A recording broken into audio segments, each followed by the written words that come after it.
Today, I want to start with a statistic that it sounds completely fake, but I promise you, it is 100% real. Uh-huh.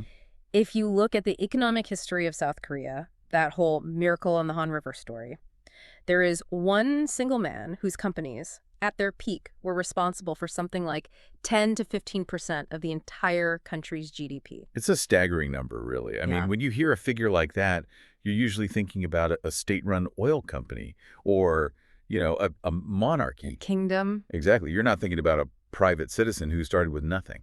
Right. And if I then told you that this same man began his career by stealing his father's cow money to run away from home, you'd think we were pitching a movie It's script. a pretty dramatic one, yeah. But today we are not doing the Hollywood version. We're going to dissect the life of Chung Ju-young, the founder of Hyundai. And let's be very clear, this is not just about cars. No. This is about building an industrial empire out of, and I mean this quite literally, mud. Mud is absolutely the right word. Hmm. Because we're going to get into the mechanics of it. We're going to try and strip away some of the mythology and look at the actual, sometimes incredibly reckless decisions that took a peasant boy from a rice paddy to, well, the boardroom of a global conglomerate. And we have to tackle the criticism that this story often gets, polished into a kind of fairy tale. The barefoot boy image is fantastic PR, but it doesn't really explain how you get a multi-million-dollar loan from a British bank when you have zero collateral. Exactly. That's the gap, isn't it? Yeah. That's what we need to fill. How do you go from carrying bricks to complex financial arbitrage? And the answer, I think, is in a very specific, very aggressive mindset that Chung developed. It wasn't just hard work. It was almost a weaponized form of optimism. Okay, so let's start at ground zero then. The source material paints a pretty bleak picture of his origins. We're talking 1915, a village called Asan in what is now North Korea. Right. And to really get Chung, you have to understand the caloric deficit he was born into. This isn't poor in the way we think of it today. Right. This was subsistence farming, a feudal kind of structure. And he was the eldest son of a very strict, very traditional Confucian farmer. And being the eldest son back then, that's not just a title, it's a job description, it's a life sentence almost. It's a prison, in a way. You are the family's retirement plan. You're the main source of labor, and you're the one who has to carry on the legacy. From the age of 10, Chung is waking up at 4 in the morning, 4 a.m. plowing fields, carrying water. Ew. But the real conflict, and this is so crucial to his story, was intellectual. His father, Chung Bung-sik, operated on a simple philosophy of survival. He told his son, work hard, don't dream. Dreams don't feed hungry mouths. Which, I mean, to be fair to his father, for a Korean farmer in the 1920s, that was probably sound advice. It was entirely logical. It was historically accurate. But Chung Ju-young had this dissonance. He'd look at the mountains surrounding his village, and he'd find scraps of old newspapers and read about the world. He could see that things were industrializing, changing, and he was just stuck in this endless loop of planting rice and harvesting rice. And he wanted to be a school teacher, right? Initially, yeah, he wanted to understand systems, not just follow them. So he runs, the outline mentions the Great Escapes, plural. This wasn't a one-time thing. Oh, no. He tried 4 times. The first few attempts were almost comical failures. He'd give few towns away, run out of money. And his dad would come find him. His father would track him down and literally drag him back home by the ear. But the last escape, the one that finally stuck, that's the one that becomes part of the legend. The 120-kilometer trek to Seoul. Yes. But we should really break that down. 120 kilometers, that's about 75 miles. He didn't have, a good pair of running shoes. He didn't have a phone with a map. He didn't have a credit card. So is he actually running the whole way? Or is that just the story getting a bit of a polish over the years? I mean, how does a starving kid physically do that? It was more of a survival trek than a marathon. He walked, he ran when he could, he hitched rides on ox carts. But the key detail is the fuel. He left with nothing. You're saying? He was probably begging for food or foraging along the way. Yeah. The physical toll of just covering that distance on an empty stomach, that's maybe the first real indicator of his incredible pain tolerance. He gets to Seoul, not as some kind of hero, but as a beggar. And Seoul in the 1930s, under Japanese occupation, it wasn't exactly a land of opportunity for an uneducated kid from the north. Not at all. It was a very stratified society, so he took whatever job he could find. A laborer on a construction site moving rocks until his hands bled. He worked at a starch syrup factory. But the real pivot point, his first business school moment, was the rice shop. The Bukhang rice store. Right. He starts out as just a delivery boy, but notice what he does. He sees that the other delivery boys are lazy. They walk, so he runs. He figures out that the customers, especially the richer ones, value punctuality more than anything else. He's finding an edge. A tiny one, but yes. He memorizes all the prices. He cleans the shop before the owner even gets there in the morning. It sounds like basic hustle, but there's a real strategy there, isn't there? He's actively making himself indispensable. He's building credit. Not financial credit, but social capital. Mm-hmm. Trust. So when the owner got sick and had to retire, he didn't sell the shop to the highest bidder. He gave it to Chung. He just gave it to you. He trusted him. So suddenly, at 22 years old, Chung is a business owner. And he's successful, he's making a profit, he's winning. And then 1937 rolls around. The Japanese colonial government cracks down and implements rice rationing. And just like that, his entire business is made illegal. She's shut down by the state. He's back to zero. This brings us to a part of his story that's often overlooked, but I think is absolutely vital. The Edo service era, the auto repair shop. Oh, this is critical. After the rice shop fails, he borrows some money and buys a struggling auto repair garage. Now, you have to keep in mind, Chung Ju-young does not know how a car engine works. He's never fixed a car in his life. Never. So he buys a garage without being a mechanic. Yeah. That sounds like a terrible idea. It should have been a complete disaster. And at first, it was. A fire burned the entire place to the ground just a few weeks after he bought it. Oh, come on. So now he's deep in debt, and his shop is just a pile of ash. But he goes back to the people who lent him the money, his creditors, and he says, and this is just pure audacity, Yeah. if you stop now, you lose everything. But if you lend me more, I'll rebuild, and I will pay you back every penny with interest. That is an unbelievable pitch for a guy standing in a pile of rubble. It's what I'd call the audacity of trust. And they believed him. They lent him more. He rebuilt. But here is where the real Hyundai spirit was forged. His customers were mostly Japanese officials and commercial truckers. They needed their vehicles fixed fast. Time is money for them. Right. His competitors would take days, sometimes a week. Chung told his mechanics, "We will work all night. If we have to make a part from scratch out of scrap metal, we do it. But that truck leaves tomorrow morning."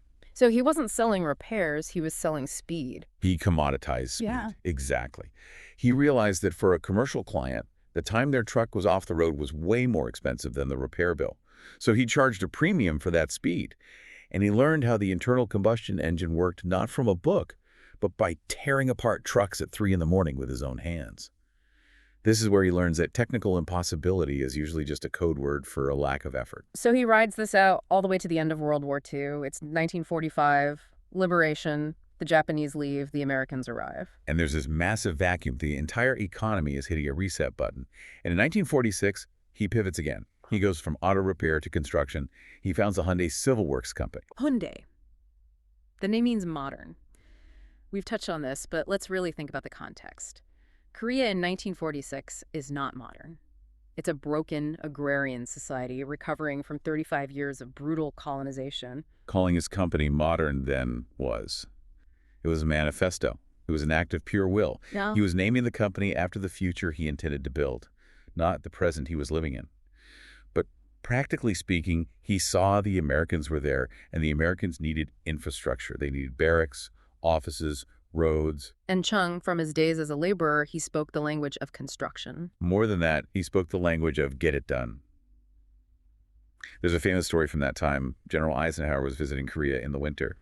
The U.S. military needed a cemetery to look nice for a memorial service, and they wanted green grass in the middle of a Korean winter. You can't just grow grass in the dead of winter. It's frozen. Botanically impossible, yes. Every other contractor they asked said no, can't be done. Chung walks in and says, "I'll do it for triple the price." So what did he do? He went out to the countryside, bought up a bunch of young barley plants, which stay green in the winter, and he had his workers transplant the entire field into the cemetery overnight.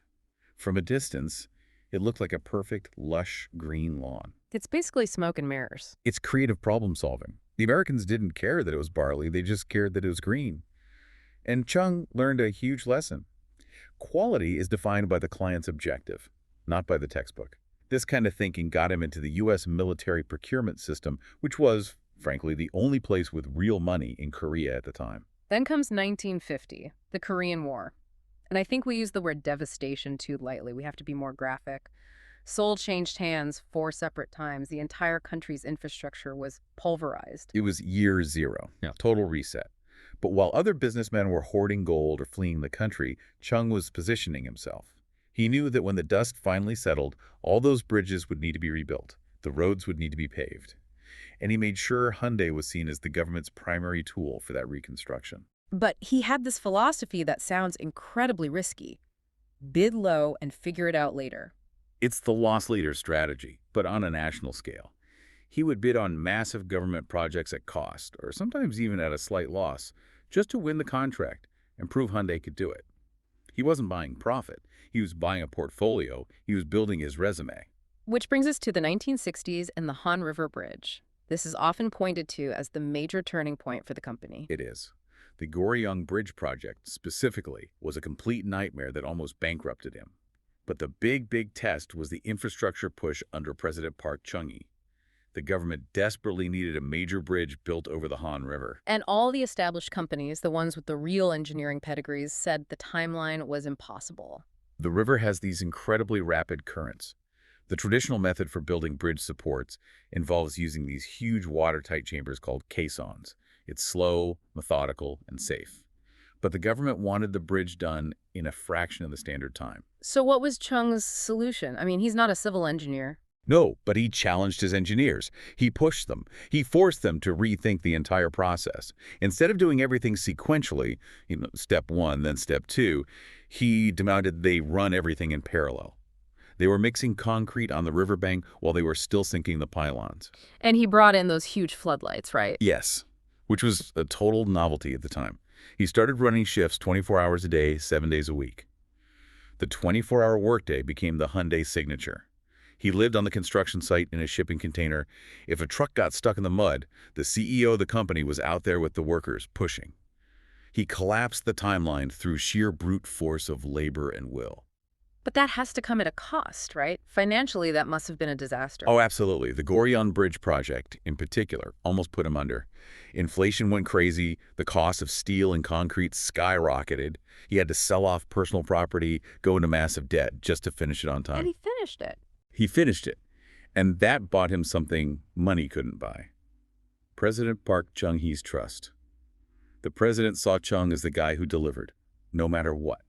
No excuses. And that political connection, that's the key that unlocks the next chapter, the really big one, the Middle East. This is the part of the story that often gets skipped, but financially, it might be the most important chapter of all. In the 1970s, you have the oil crisis. The price of oil goes through the roof. South Korea, which has zero domestic oil, was bleeding money. The whole national economy was on the brink of default. And all that money was flowing to the oil-producing nations in the Middle East. Exactly. Yeah. So Chung literally looks at a map and says, if they have all the money, we need to go there and take it back. He targets the Jubail Industrial Harbor project in Saudi Arabia. And the scale of this project was, it was just absurd for a Korean company at the time. It was a $930 million contract. At the time, that was worth nearly half of the entire South Korean government's annual budget. If Hyundai failed on this, the company wouldn't just go bankrupt. The entire South Korean economy might have collapsed right along with it. And the logistics. You're not just building in your backyard anymore. You have to move an entire army of workers and equipment to the middle of the desert. It was a full-scale military operation. And he didn't just send the workers, he sent the materials. He did the math and realized that shipping all the steel and cement from Korea and insuring it would be prohibitively expensive. So, and this is one of those classic myth versus method moments, he decides to prefabricate the massive 10-story high steel structures called jackets in Korea, Okay. and then tow them on barges across the entire Indian Ocean to Saudi Arabia. You're going to tow a 10-story building across the ocean. That just sounds like you're asking for a shipwreck. His own engineer said he was insane. The insurers refused to cover it. The weather risks, the chance of a typhoon, it was off the charts. But Chung calculated the risk versus the cost saving, and he just did it. They towed these massive structures 12,000 kilometers. And it worked. It worked. They arrived safely, and it allowed them to finish the project months ahead of schedule. The influx of foreign currency from that single project literally saved the Korean economy from default. It's just amazing. It's the same pattern over and over again. I bet the entire company on one single impossible project. Every single decade, he put all his chips on red. And it just kept coming up red. So he's conquered construction. He's now flush with cash from the Middle East. What's next? He decides he wants to build ships. The Meepo shipyard. Right. And we've all heard the famous story. He goes to investors with nothing but a photo of an empty beach and gets a massive loan. But let's deconstruct that, because banks do not give hundreds of millions of dollars based on a photograph. No, they Yeah. certainly do not. That's the simplified PR version. The reality was a masterclass in financial engineering and, frankly, lying with confidence. Okay, walk us through it. He needed money to build a shipyard. He goes to Barclays Bank in London. They tell him, quite reasonably, we can't lend you money to build a shipyard unless you have a contract from someone to actually build a ship. But he can't get a contract to build a ship because he doesn't have a shipyard. The classic catch-22, Mm. a perfect paradox. So Chung gets on another plane. He flies to Greece. He gets a meeting with George Lavanos, the shipping magnate. And he somehow convinces Lavanos to buy two 260,000-ton supertankers He sells ships that don't exist. to be built in a shipyard that doesn't exist. How? He offered a great price and an ironclad guarantee. He basically said, if I don't deliver these ships on time, you get all your money back plus punitive interest. Lavanos, probably just amused by the sheer nerve of this guy, signed the contract. So now he has the contract. Now he has the contract. He takes it back to Barclays in London. He says, see, I have a buyer. Barclays, seeing a signed contract from a major shipping line, finally releases the loan. Chung takes that money and immediately breaks ground on the shipyard in Ulsan. But wait a minute, the clock is now ticking on that ship delivery he promised. That is the absolute kicker. He didn't build the shipyard and then start building the ship. He did both at the exact same time. What does that even mean? While they were still dredging the harbor and pouring the concrete for the dry docks, they were already laying the keel of the first supertanker right next to it. Workers were welding the hull of this massive ship while literally standing in the mud because the facility wasn't even finished yet. It's like building the airplane while you're falling off the cliff. It is the ultimate arbitrage of confidence. He launched that first ship in 1974. He named it the Atlantic Baron. And just like that, in one impossibly risky move, Hyundai was a global player in heavy industry. From there, the leap to automobiles, it almost seems, I don't know, modest by comparison, but it really wasn't. It was a totally different kind of difficult. I mean, civil engineering, shipbuilding, that's about big steel, big structures, it's business to business. Automobiles are about millions of tiny, precise moving parts.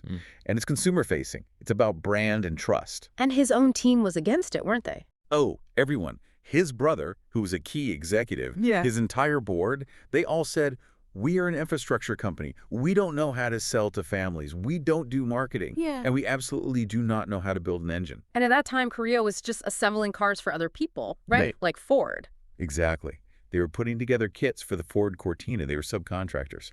But Chung wanted a Korean car. He wanted technological independence. He hated the idea of being a subcontractor forever. So he goes headhunting. He does what he always does. He finds George Turnbull. Turnbull was a top executive, a legend at British Leyland. Chung flies to England, hires him and a team of top British engineers, and basically tells them, build me a car company from nothing. I just love the image of this team of very proper British automotive engineers arriving in Ulsan in the early 1970s. The culture clash must have been explosive. It was oil and water.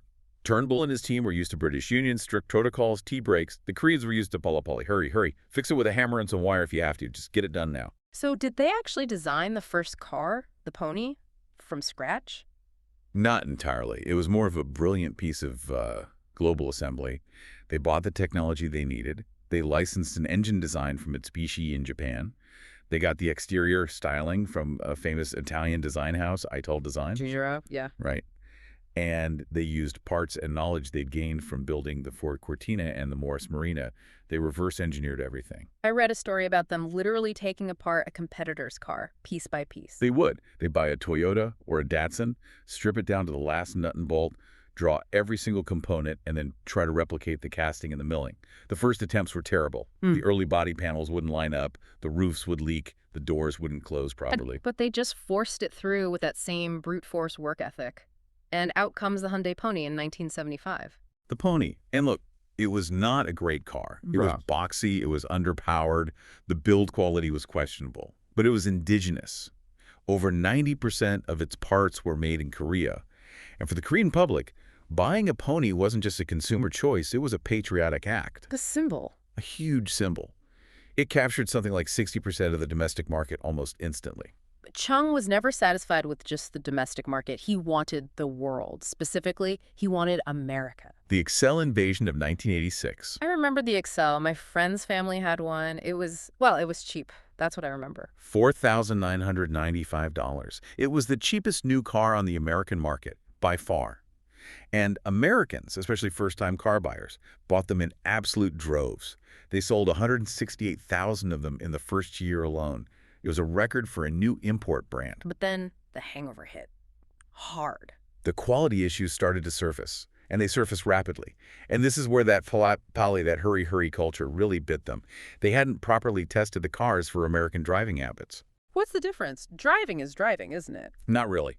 Back then, Americans drove long distances at high speeds on interstate highways. Koreans drove short distances in stop-and-go city traffic. The Hyundai Excel's transmission couldn't handle the constant high-speed heat. The cooling systems would fail. The cheap plastic interiors would crack and fade in the California sun. So the cars were basically melting and seizing up all over America. Pretty much. The Excel became a national punchline. Johnny Carson, David Letterman, they all had jokes about it.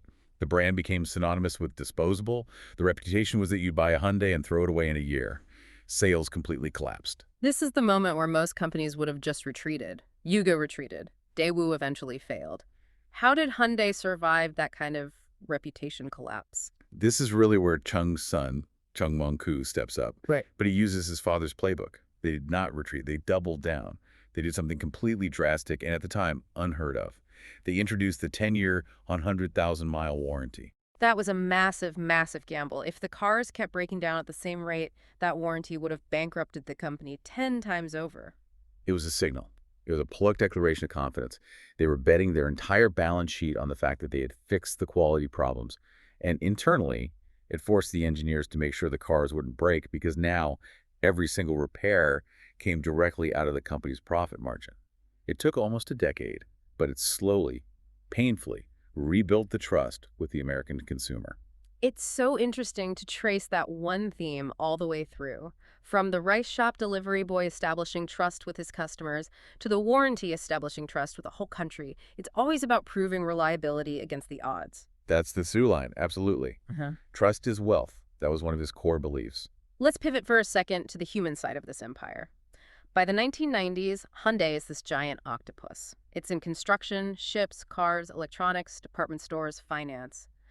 And Chung Ji-young is an old man.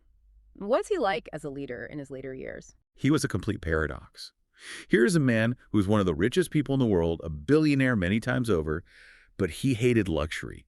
He lived in a relatively modest house. He wore the same simple gray work suit every single day. He got up at 4 a.m. and walked the factory floors. I heard these stories about him physically wrestling with his employees on the beach. Yes, the traditional Korean wrestling style, Sasirium. During company retreats, he'd challenge the young, strong factory workers to matches. He was in his 70s. He wanted to show everyone that he was still physically robust, that he was still one of them.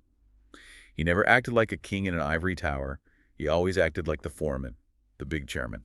But in the boardroom, he was an absolute dictator, wasn't he? Oh, complete autocrat. He was famous for throwing ashtrays when he was angry. He would publicly berate and even slap executives who failed him. There's a very old-school, patriarchal Confucian style of leadership. It was do what I say and do it immediately or get out. And then, in the absolute twilight of his life, he does